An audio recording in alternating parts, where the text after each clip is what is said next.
చైనాలోని ప్రముఖ చిత్రకారుడు ఫ్యాన్ జంగ్ తన 87వ ఏట కొడుకుకి జన్మనిచ్చాడు. తనకి మొదట ఒక పెళ్లి అయింది. ఆ పెళ్లిలో ఒక కుమార్తె ఉంది. ఆ కుమార్తెకి మళ్ళీ ఇప్పుడు పిల్లలు ఉన్నారు. అయితే తన 80వ సంవత్సరంలో ఒక 30 సంవత్సరాల అమ్మాయిని పెళ్లి చేసుకున్నాడు.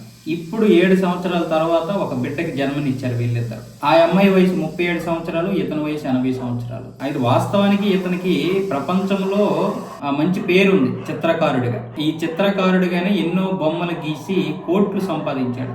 ఆ ఆస్తిని మొదట తన కుమార్తెకి, అంటే తన మొదటి భార్యకి పుట్టినటువంటి కుమార్తెకి, ఆ తర్వాత ఇంకొక కుమారుడిని దత్తత తీసుకున్నాడు. ఆ దత్తత కుమారుడికి ఇద్దరికీ ఇస్తానన్నాడు. కానీ ఎప్పుడైతే ఇప్పుడు తనకి కొడుకు పుట్టాడో, నా ఆస్తి మొత్తం ఇప్పుడు పుట్టినటువంటి కొడుక్కే చెందుతుంది, ఇంతకు ముందు పుట్టిన నా కూతురికి, నా దత్తపుత్రుడికి ఎటువంటి ఆస్తి చెల్లదు, వాళ్ళిద్దరిని నేను పెంచి పెద్ద చేశాను, అదే చాలు అన్న విధంగా ఈ ఫ్యాన్ జంగ్ అయితే మాట్లాడి సంచలనానికి దారితీశాడు. అయితే ఇప్పుడు దీని మీద చాలా మంది చాలా రకాలుగా మాట్లాడుతున్నారు. ఆస్తి కోసమే అమ్మాయి ఇతనితో కొడుకుని కన్నది, పెళ్లి కూడా అందుకే చేసుకున్నది, కాబట్టి ఇలాంటివన్నీ కూడా చాలా చూసాం, ఇదంతా కూడా ఆస్తి కోసమే అని కూడా చాలా మంది చైనాలో వాదిస్తున్నారు. మరి కొంతమంది ఏం చెప్తున్నారంటే ఆ అబ్బాయి తనకే పుట్టాడా లేదా అది కూడా DNA టెస్ట్ చేయాలి, లేదనుకుంటే కూతురు దత్తపుత్రుడు ఇద్దరు అన్యాయం అయిపోయే అవకాశాలు ఉన్నాయని కూడా కొంతమంది చెబుతున్నారు.